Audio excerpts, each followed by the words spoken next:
Hi, I'm Tyson Franklin, and welcome to this week's episode of the Podiatry Legends podcast. With me today is a good friend, Mark Caldwell. He has a podiatry business called Feetology, which I think is one of the best podiatry names going around. It is very unique, and it stands out from what everybody else is doing, and we might touch on that a little bit as well. He's in Victoria Point. So, Mark, how are you doing today? I'm good, thanks, Tyson. It's good to catch up with you this morning. Yep, and it is. So if anyone's watching the video and you're going, geez, do you think Mark would have been in his clinic and had his logo in the background? It's because it's 6:30 in the morning. And yeah, so rarely does that ever happen at 6:30 in the morning. Does everyone rush into work? Yeah, look, for me, I just find getting up in the morning, I'm going to give you better answers, Tyson. A bit fresher this time of day. There was an option to do it at 5:30, and I thought, oh, I don't know how I'll go at that time. So I get a little bit of a late start in the clinic this morning. Was there an option to do it at 5:30 in the morning? No, in the evening. Oh, right. Geez, about to say, Yeah. I'm keen, but I'm not that keen. 6:30 is usually my starting point when I go to do a podcast. Yeah. But, so you could have gone for the 5:30 option. We've gone for the 5:30 option. Yeah, we finished early on a Friday, so, but as I say, a bit tired at the end of the week, so I don't know how things would have come out. Yeah, it's funny. Sometimes I can have it like a whole week where I may not do a recording, and then sometimes I'll have a day where I'll do one at 6:30 in the morning, and I'll have multiple podcasts throughout the day. And next day it's 6:30 at night, and I've gone, it's just been a long day. Yeah. But it's fun. Doing this is not really work. You're living the dream. yeah, and I'm at home as well, so it's great. So, okay, Mark, I need to ask a question. We're going to dive straight into this. What got you into podiatry in the first place? Always curious. Yeah, look, as a 9-year-old, I got to the end of a little athletics carnival, which was at QE2 in Brisbane. You're on the tartan track. Oh yeah, QE2, love that place. Yeah. I worked out as 5 years after the Commonwealth Games, but got to the end of a race and I couldn't put my heels on the ground, and they're tiptoeing around because my feet were so sore. And my parents decided I needed to go and see a podiatrist, and I ended up with my first pair of orthotics, and I'm sure lots of stretches as well at that stage. By the way, how did your parents know about podiatry? Do you know? Have you ever asked them how they found out about it? No, I don't. And it was a podiatrist. We're talking the late 80s here, and the podiatrist came to our house, and I do remember her coming in and taking a plaster cast of my foot in our dining room. So do you remember who it was? Joanne. I can't remember the surname. Okay. Yeah. So that was a long time ago. And I saw a couple of other podiatrists after that. I kept in my orthotics all the way through and running up into high school. And without them, I had my orthotics and my spikes. I had them in everything. So to keep me going. Otherwise, I ended up with very sore feet. So what was it about podiatry that intrigued you? Was it that like the contact as a 9-year-old had such a big impact, and then right through your athletics career, you kept seeing a podiatrist? Is that where it sort of the interest just built? Yeah, it did. I remember I went and did some work experience in grade 10 at a physio, and I was there ultrasounding an old lady's elbow, and I kind of thought, oh, this isn't so much fun. But having had that experience with podiatry and the orthotics and that kind of stuff is really what triggered my interest. I wanted to do something around sports, and this probably leads into another story. But yeah, I wanted to do something about sports. I actually did a year of exercise science before I got into podiatry. And then I guess the rest is history. I've been doing podiatry now for over 20 years. I reckon physio would be boring. Yeah. And look, this is something I've been thinking a bit about lately too. We certainly have a much bigger scope of practice as a podiatrist, and you've got so many different ways that you can go and keep yourself interested throughout your career. That's, get a little bit stale. There's always something new to go on. Yeah, it's true. But I can't believe as a high school student in grade 10 work experience, they had you doing the ultrasound. Did they stay in the room with you the whole time, or did they just have you do and go, okay, I'm just going to go see another patient, and they just left you there doing that? Possibly that, but what physios are like, particularly in those days. It's just a curtain between you and the next room. So yeah. There's some that are still like that. Yeah, I know. I've been to some. So what was it? You said there was another story attached to the sports side of things. Well, I got into podiatry and I didn't really do the sports side of things. Like a lot of graduates, you just end up in that general care. Yeah. And I'm going to say I'm doing a lot more biomechanics and stuff now. and I enjoy that, but still not necessarily sports. And I don't know if I want to go into that sports realm. I quite enjoy helping.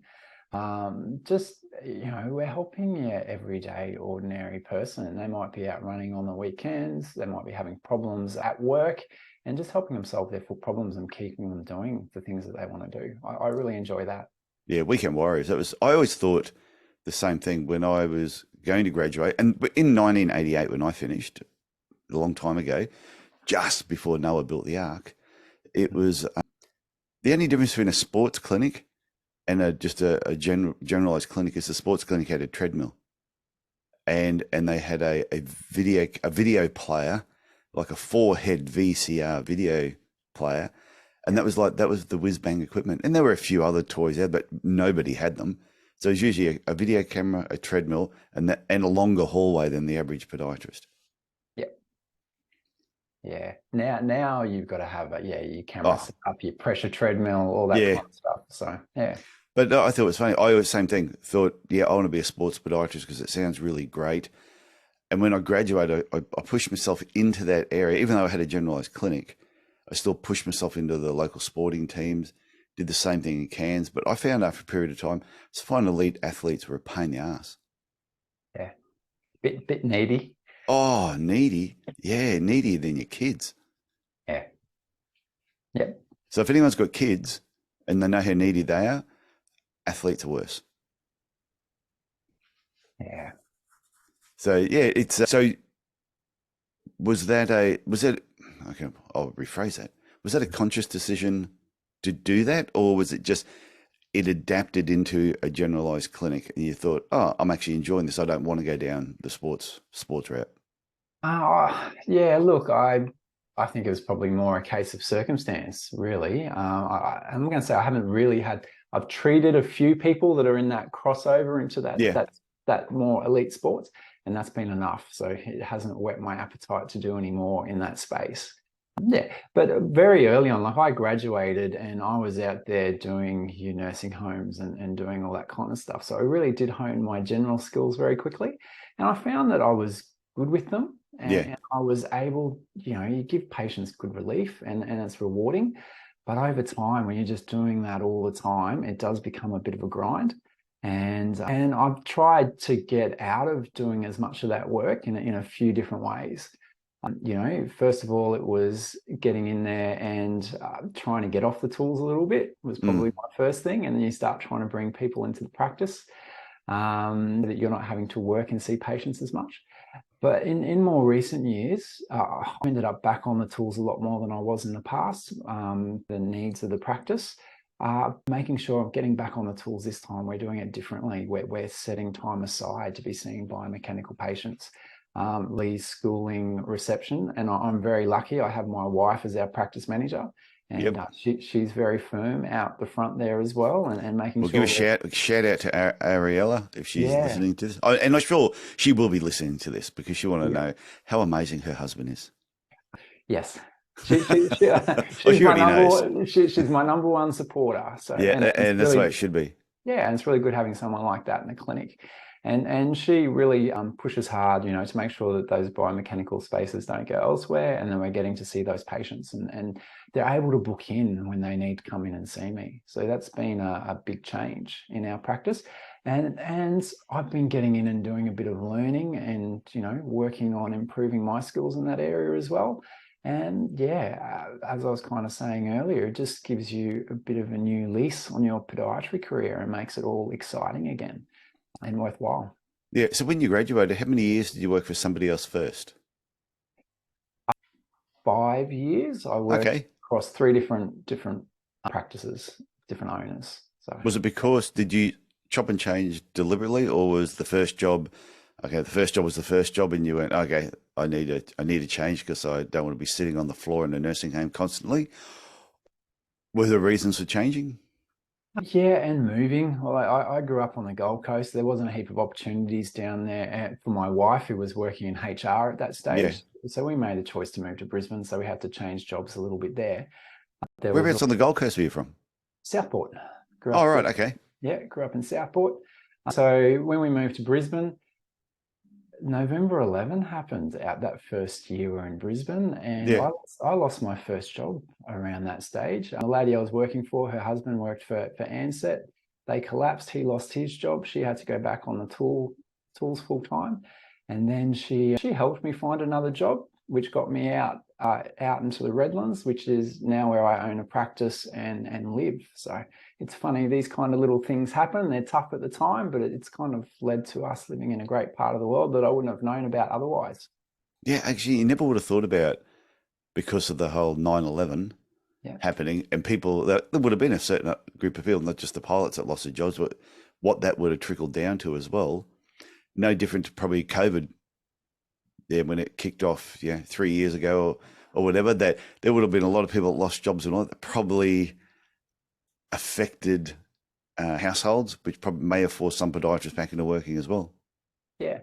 And look, I guess these things are always a catalyst for change, and most of the time it works out for the best too, doesn't it? It's yeah. Well, I thought that was an important point you made too, when you said that you'd sort of stepped away to work on the business a little bit more and not as much on the tools. And I think every business owner needs to dedicate a certain amount of time, whether it's 2 half days a week or something, where they've got to put some time into their business.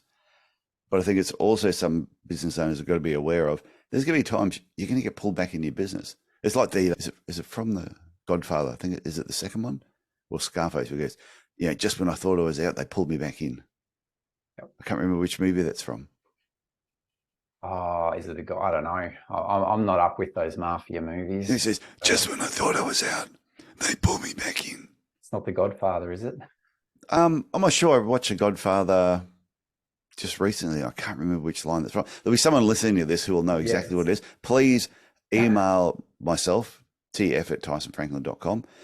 Or actually, you can email me, tyson@podiatrylegends.com, or you can email Mark C@feetology.com.au. Now, that leads me on to a question. How do you come up with the name Feetology? Because I think that's a great name.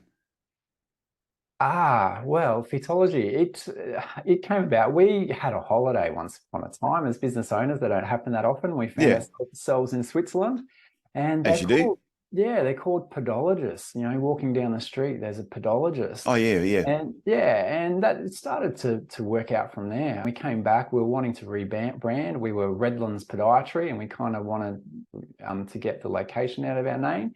And we went through Feetology, but that wasn't available. We couldn't get the web domain, so we ended up at Feetology, and I'm kind of glad we did. It's a bit more inclusive. We've got 2 feet, so cover them both. Yeah, no, that's good.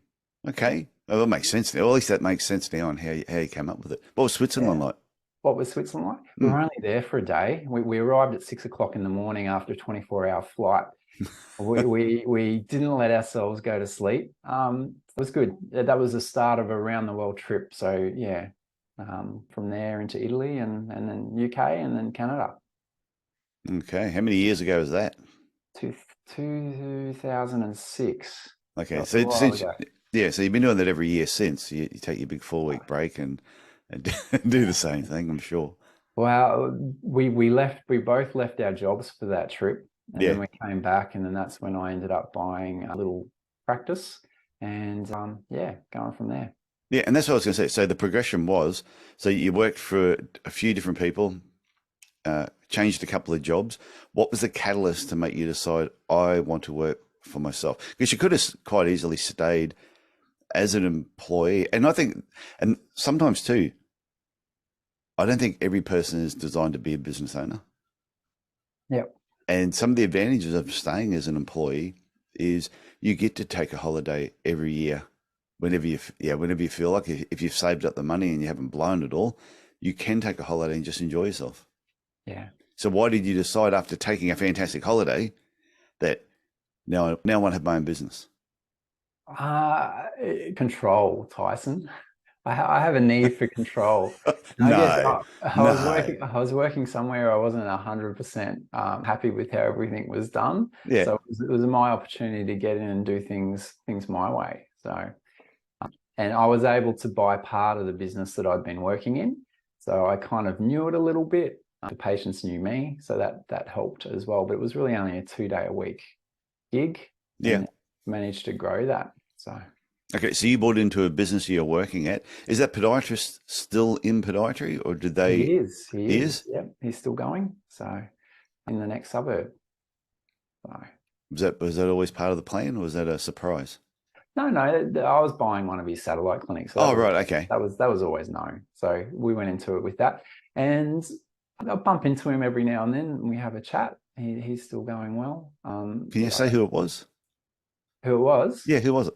Oh, it's Anthony Mitchell. So he's a Canadian trained podiatrist. He's a Okay. DPM who he was born in Australia, I believe, and came back here to work and set up his business. So yeah, he's still going. He's Bayside Foot Clinic in Cleveland. So Okay. So when you bought that from him, and you said it was only 2 days a week at the time, and then you yep. built it up from there. When you started working for the 2 days, did you have a part-time job somewhere else, or you went, no, you just put your focus into this business? No, I didn't have a part-time job somewhere else. It was just put the focus into the business. This is also, I guess, knowing your area as well. And Victoria Point has just grown massively, and it's continuing to grow down that area. There's thousands of houses coming. So it was a good spot to be, and we've seen it. It's a good spot to be business-wise, but living here, the area is just getting so much busier, and it wasn't what it was when we first moved here. So that's the downside, but it is good for business. Yeah, only time I ever went out to like that Redlands area was to play football. Yeah. And they were always really, really tough rugby league teams to play against, but they're also a lot of fun. Yeah. It's a nice area, and when we were first here, there was a lot of farms, but it was part of the salad bowl of Brisbane. But now all it grows is houses. That's pretty much it. So. Okay, so there's a couple of things you said there that I want to point out or highlight. Is one, when you bought the practice, it was only 2 days a week, but you put your heart and soul into it from day dot. You didn't have another job that you're doing or something else you're doing on the side. And I've seen a few podiatrists there. I want to set up my own business. Oh, but I've got this other part-time job I'm doing here. I've got this other thing I'm doing there. And even though their income supplements what they're doing, at the same time, it can also take their focus off what they're doing and takes time away from actually building the clinic that they actually want to build. It was always a conscious decision for me. I had worked in practices where you were running all over the place. You never had a lunchtime because you were moving from here to there. I just wanted to be in that one spot, and to make that happen, you got to be there, and just being there 5 days a week. You get walk-in, especially in those early stages. You get walk-ins. You can see them straight away. You can make them happy. But again, we were in an area where growth was happening and it was going to work. So yeah, I guess you got to look at your situation, but the more time, and we grew that pretty quickly. I had Ari helping me. She was working 4 days a week in her role, and she was helping me 1 day a week on reception. And pretty much within 3 or 4 months, we were needing another receptionist in there to fill those other days and to help to make things more efficient. So it did grow quickly in those early days, and it continued to grow to a point where we had 3 full-time podiatrists, maybe another half in there as well, and kept us pretty busy. Yeah, and I think it's really important because we did the episode husband and wife teams. Yeah. And that was probably been one of the most popular episodes. So I think it's really good though that like you and Ari working together. And I think any couple, husband and wife, it doesn't matter who the podiatrist is, if there's an opportunity that you can actually work together, I think it is so good for the business. Because my wife and I work together, and she had the same apprehension when I first said, "Hey, come and work with me." She went, "Oh, can you really afford me?" Because she had a job and she had income coming in. I said, "I think it's the best thing to do." And from day dot, we never looked back. So I think if anyone's in that position, regardless of the makeup of the relationship, if you can pull it off, I think it's good for the business long term. I'm going to say Ari's my number one fan, and it's really, it's great to have someone in there like that. He's giving you so much support and makes life a lot easier. Ari's introduction into the business was gradual. So she started off with that 1 day a week because she had that free when she wasn't doing her other job. But it just over time it grew. And she ran into some health issues there at one stage, and just the stress that she was getting in the work that she was doing. We then had this business, and there was an opportunity for her to come and join us full time. And we really, like you, we haven't looked back since that's happened. There are drawbacks. We talked about having holidays earlier. If we want to go and have a holiday, it takes both of us out of the business, which is always a bit of a struggle. But that's something, we work on and we're aware of, and we've got some strategies potentially for next year to try and deal with that. So, yeah, but I wouldn't do it any other way. I love having her there, and someone to bounce ideas off. And we have different strengths and weaknesses. So, we work off those. Yeah, well, I know you both, and Ari is a very, very strong woman. Structured and organised. Yeah, very structured and organised, which probably from her background or what she used to do in HR and stuff has sort of has just structured your business a certain way. Yep. Yeah. She, something we've talked about in the past, trying to bring a bit of a corporate mindset to the practice. Now, when we say corporate, that triggers different things for different people. Yeah. But when we're saying that, it is being organised. It is being, looking professional to people that are coming through. That's a big thing for us as well. Yeah, I said that to someone recently. I was only the other day. We were talking about podiatry. We were talking about professions in general, physiotherapy, podiatry. And I said, it's unfortunate, but when I look around at the podiatry profession, go to any town, and usually whenever I visit anywhere in Australia, I go and check out podiatry clinics. And there's a lot of very average podiatry clinics out there that from the outside looking in, they look tired. They look like they haven't, not a lot of love has gone into the practice for a number of years. And I think that's unfortunate. And I hope that people listen to this podcast, and I know they do. There's a lot of younger podiatrists coming through and just say that, be guests like yourself, they listen to that, and that just fires them up to have a great business, to have a practice that looks good and is appealing to the public. And hopefully all these really beige ones slowly close up and disappear or get taken over or bought out and sort of rebranded. Yeah, it's look, for us, it's been a no-brainer. We want to look professional. We want to provide a good service for our patients. We want to be at that higher end of things that we offer in our clinic. So, and it's possibly a reflection of us, and that's what our practices are, a reflection of the owners. Yeah. Yeah, I did have one clinic. I don't think I've ever said this to anyone, or I've ever mentioned this. One of the clinics I actually set up in Cairns, I think it was like the second location in Cairns when we moved, and part of the fit out was already done. So the reception area, and it was actually beige. The walls were beige, and we built the rest of the clinic behind these beige walls, and they had these blinds that were down on the front as well that were like this, like an army green color. So they were there when I moved in. I thought they'll be fine, just left them there. Carpets were there, just leave them there. And then we were in there for about a year, and it was going along okay. And then we decided it is looking a little beige. So we took the blinds off, repainted it, nice bright colors, changed the floor coverings, didn't spend a lot of money. And our business, I reckon, within the week just jumped 20, 30%, 40%. And the amount of patients walking go, oh, have you only just moved in? We go, no, I've been here for a year. Yeah. They've gone, I walk past there every day and didn't even notice you. That's how beige the clinic was. Yeah. And a simple paint job and making it more inviting that people could actually see through the windows. Yeah, it was surprising. Oh, how many health clinics do you see where they just blank everything out so you can't see anything? So if you're we got a dentist in our building that's done that. Now we have a little bit of privacy across our glass at the front, but it's just a panel in the middle. We've got daylight above and daylight below, and just try and keep it bright and airy.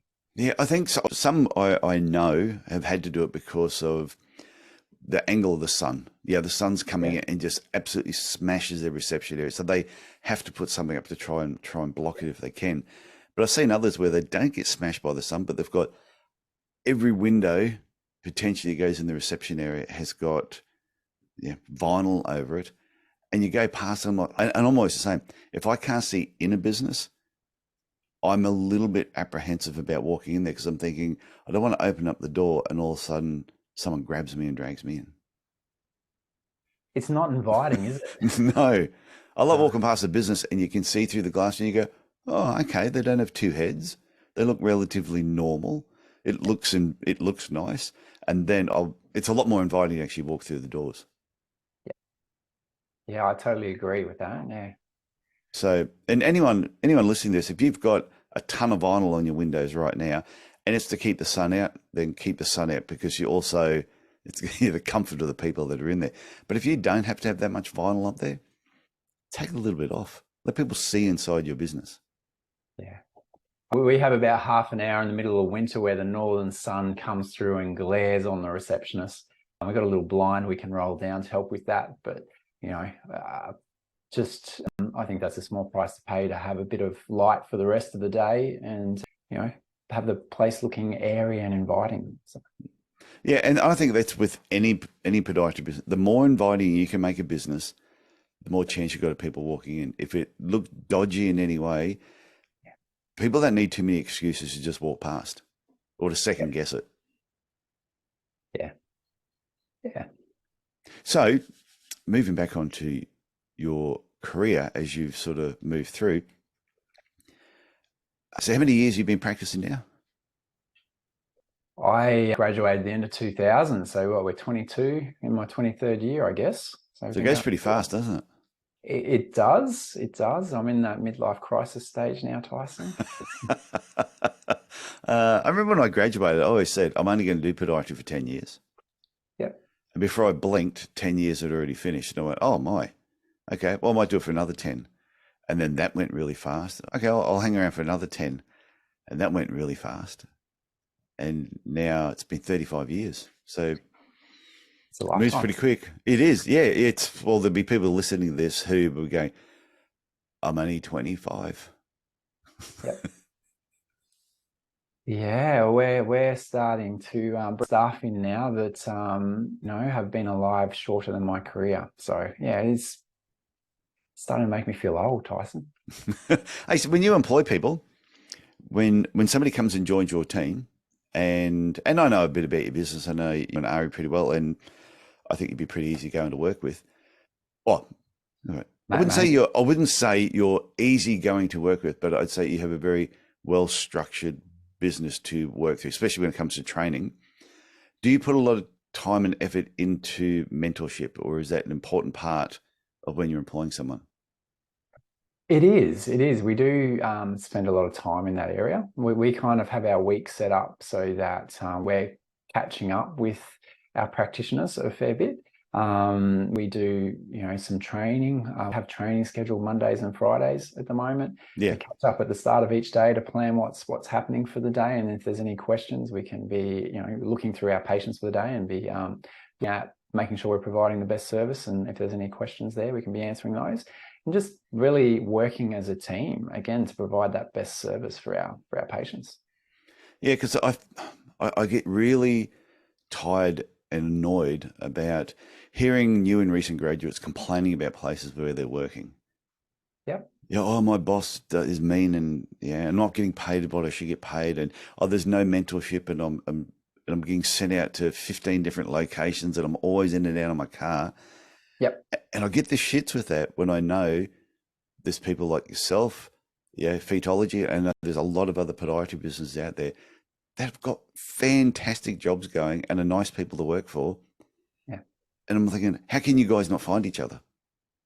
It's tough. We've got a graduate on at the moment, and when you're starting out, she comes and knocks on the door and going in and helping her out with a few patients through the day. I think it's really important when you're taking on your first role, you are looking for someone that's going to help guide you through. I did not have that experience when I graduated, and that's something that I really missed. And it's taken me a long time. I had friends that went and worked in certain practices where they did get that, and you watch their careers blossom. I was possibly a little bit behind them. So that first role is a really important one to consider. And looking beyond just the dollars, but you do need to be paid as well. you Oh, know, definitely. and this is a big talking point at the moment. And as business owners, we really need to look at how we can be improving the conditions for our employees as well, for our team members. You know, so we really need to be working on our businesses so we can be providing the salaries that people want. So yeah, everyone's got to be working on this. We need to be training our team. We need to be getting them performing well, getting them on board as quickly as we can, and then we can be looking at what we can be doing remuneration-wise as well. Yeah, I do think there's some people that employ other people that shouldn't. Yep. Yeah, it's just like you can't just leave high school and go, oh, I'm a podiatrist without doing any podiatry training. And Yep. some people will go and open up their own business without having any expertise or any knowledge in opening a business, which is fine. You can learn as you go. It just takes a long time, which is why people get coaches and read books and listen to podcasts and things like that. But then there's some people that become employers and they have not got the first idea what they're doing about being an employer. And they treat their staff and new graduates badly because they don't know any different, because But that's how they were taught. I'm going to be honest, Tyson, that was me when we brought on our first Me employees. too. I was awful. Because we didn't know what we're doing, but over time we improve and we're still continuing to improve. You know, we're not cooked yet. So, and probably continuing to improve until I stop doing this, whenever that might be, you know? So, and that's something to think about too. How long has that business been in operation that you're going to work with? Yeah. And how many times have they had graduates work with them before? Because thinking about that, if they've done it a few times in the past, I know there's been some practices out there that have, you know, had previous employees on there and videos promoting what they've done. Can be a good way to get an idea too of how successful their graduate programs have been. Yeah. And I don't believe in breaking contracts. I've had people work with me who have broken contracts, and I said, yeah, I'm not going to sue you. I'm not going to go down that path. I'm just disappointed when it actually happens. But I also think from the employee's point of view, if you sign a contract and the employer is not living up to everything that they've written in that contract, you need to point out to them very quickly. And if they don't fix it, I feel you should be allowed to walk away from it. They're the one that's breached the contract. So if you've been working somewhere this year and it's been the first 9 months of the year, whatever it is, and you're going, I'm really not enjoying this job, there's jobs out there. There's a lot of good podiatrists out there looking for people. And if you're not happy where you are and they're not living up to their end of the bargain, point it out to them. If they won't change, move. Yep. And if that's upset an employer, then just make some changes and people will stay. Become a better employer. Learn how to become a better employer. I did that webinar a while back, how to attract and retain podiatry talent. Everyone's bitching and complaining about finding staff and keeping them. You do a webinar on it and you get like 40 people turn up. Yep. Yeah. And look, this is an area where we build a better industry, isn't it, as well? You know, if we can improve that experience that the graduates are having, you know, podiatry is known for having a high dropout rate within the first years, I think first 5 years. You know, if we can be improving that experience, you know, it's going to go a long way to improving that. And it just helps us as an industry. We grow as an industry. We have people that want to champion the industry. You know, imagine how much better it would be if we've got the majority of practitioners out there really wanting to improve things, improve themselves, improve the industry, and get things really singing. So, yeah, well, I got 2 emails in the last 2 days. One from a podiatry student who said they can't wait. They're almost ready to graduate. They said they can't wait to graduate because they've been listening to the podcast and they cannot believe how exciting podiatry is. And then I had another email I only received last night just before I was going to bed. And it was just saying that they'd been in the profession for a number of years. They had really considered getting out. They had a break for a little bit, took a bit of a holiday. But while they're on holidays, they found the podcast and started listening to it. Yep. And all of a sudden they said, it's just given this whole, wow, I've been looking at podiatry the wrong way. Maybe I've been working for the wrong people. And they said this just has sort of lit a fire underneath them that they want to get back into podiatry and keep going. So I know sharing all these stories and sharing this information is just vital on keeping people in the profession. Yeah, so we need to make sure we share this podcast with as many people as we can in the industry, don't we? So Yeah, that they can see the potential. And like we spoke about earlier, you know, we do have a massive scope of practice within podiatry. We can branch out into new areas. We can keep it fresh and exciting. There's always something new to learn. We've got new pathways that didn't exist when I graduated. You can become a podiatric surgeon. You've got your sports pathways, your pediatric pathways. You can be working in high risk. And I'm like you, Tyson, that's not an area for me. I don't yeah, want to be working in high risk. Very happy in my private practice and not having to look at wounds all day. But yeah, there is just so much opportunity and scope for practice out there. As a graduate, though, you do have to have realistic expectations. You know, yeah. there's not a public health role for everyone. There's not, you know, most graduates are going to end up in private practice, and you are going to start off doing a bit of general work. But that's a good place to hone your skills. It's a good place to be honing your communication skills with your patients. Definitely. When you start getting to that more advanced work, the biomech work, all that, it's really communication. So, you know, and having your patients get in and understand what you're talking about and being able to put it in their terms so that they understand, that's when they start accepting your treatment plans, and that's when you start getting good results for your patients. So I find it takes a little while for most. Not everyone's the same, but for most graduates, just building those skills and getting those good results with patients can take a little bit of time.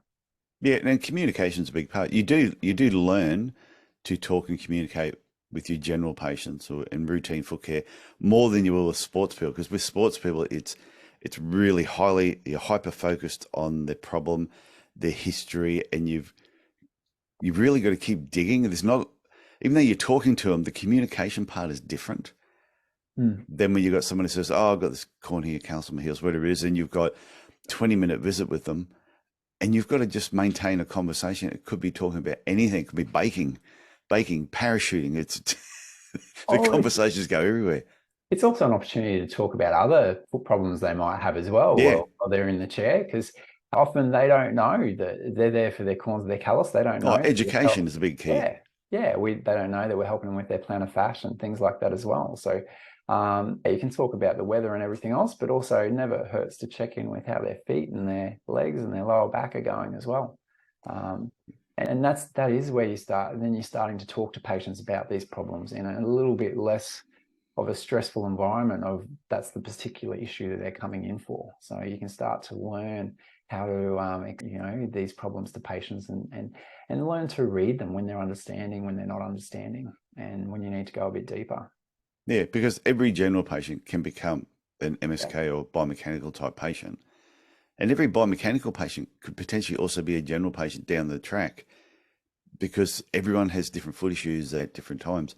But also I think it's important for employers to let the reins go a little bit too on some of the new graduates. If you get someone who's really eager, let them in on some of the sexy patients and let them do some of the sexy work and keep them interested. But otherwise, if you just throw them in a room and throw general patients at them, throw them at nursing homes, send them out doing all the shit work you don't want to do, that's why you employed them. If that's the only reason you've employed them, that's why you're always looking for somebody every year or every 2 years. Yep. So give them a go. There's my 2 cents. Yeah. One thing I want to touch on too is you have set up a Facebook group. What is the name of that Facebook group? It is the Unofficial Pracsuite users group. There you go. Is it called Unofficial? It is. It is. We're nothing to do with it. Well, Pracsuite haven't had anything to do with it at this stage. Might approach them in the future. Yep. So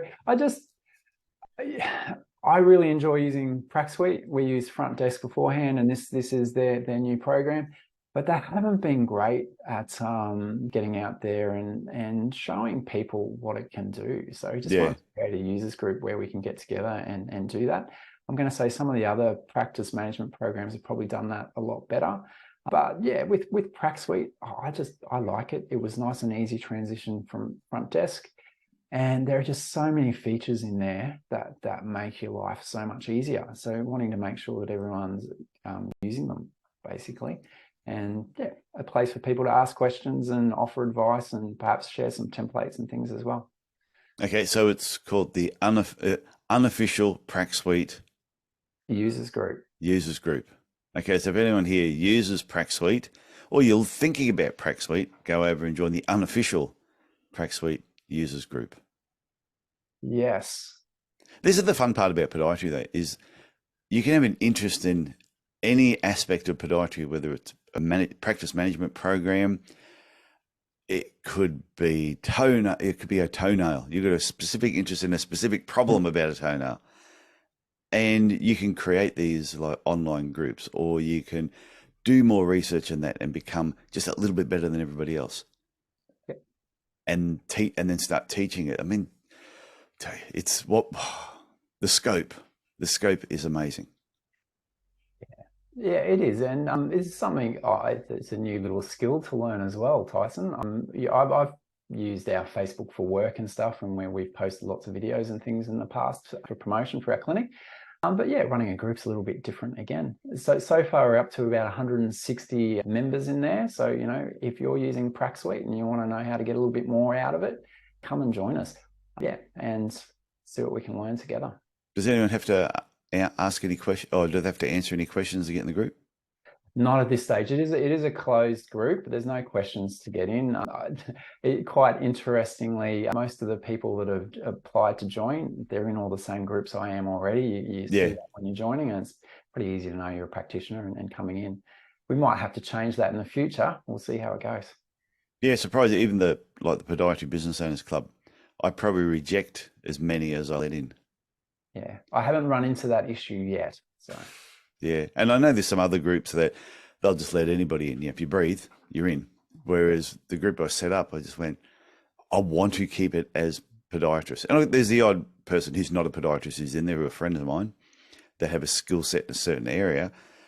But yeah, majority of people, that's why I have questions. So eventually you'll have some questions there to weed out the annoying ones. I imagine so. And look, at the moment, I haven't just made this for podiatrists. It is open to any users. We've got quite a few chiropractors and stuff in there. It's a good way to cross-learn. Yeah, and some physios. And they're going to be using the program differently to us. And so, yeah, as you say, there may be some good lessons we can learn from how they're using the program. Oh, I'm sure there will be. They'll be doing something in physiotherapy or chiropractic. You go, oh, I never thought about that. Yeah. And you'll then adapt it and use it for podiatry. So I think that's not a negative, having other professions. You're all using the same program. Yep. Yeah. Learn from each other. Yeah. Whereas I'll have people trying to join my group and they purely just want to join so they can sell something to everybody. I go, nah, not happening. I'm the only one selling. It takes away from the experience, doesn't it, of your users? And that's, again, coming back to these Facebook groups are set up as a service, really, aren't they? Wanting to get value. If they're not getting value, they're going to not look at it anymore. Well, it's one of the things that wouldn't bother me if somebody said, hey, I've got X and I want to promote it to your group. I'm not fine, promote it to the group, but I'm not just going to let you in there so you can just promote it whenever you feel like it. If you want it promoted, then talk to me and we'll structure it a certain way so it's actually delivered the right way and it represents them and it represents me and it represents a group the right way. Yeah. So, okay, before we wrap up, I have a final question for you. So, for example, you're sitting at a bus stop. I don't know why, but you are. And another podiatrist sits there next to you and they go, you're Mark Caldwell. You own Feetology. I heard you on my favorite podcast, Podiatry Legends. Can you give me one tip that you would say would help me in my podiatry career? Look, I think that tip would be keep challenging yourself as you go through your career. Keep looking for new things to do and to learn, and that'll keep you fresh and excited about our profession. I think that's a really important thing to take on as you go through. When you finish uni, you're not cooked. You still got plenty to learn and plenty to do, and it keeps life interesting. Yeah, so it's sort of like, we've been talking about how you grew your business over a period of time, but it's even if you don't have a business, it's about growing your career and just growing your own personal knowledge, which is really important. Yeah, we're getting on to other topics here. I've personal growth has been a big thing for me as well through the career. So it's not just looking at podiatry stuff, it's looking at your own personal growth and going and doing courses. And as you grow as a person, your career and your business grows as well. Yeah, no, I agree. And sometimes, I know when I graduated, there were a few things that some of the lecturers said to us that I wish they hadn't have, which is why I don't like lecturers giving their personal opinions to students. They're there to teach, not give opinions. Some of the lecturers said to us, do you know that you guys know more than anybody else in the profession? So some of us came out thinking, actually believing that. And it took a number of years before we realized we don't really know too much at all.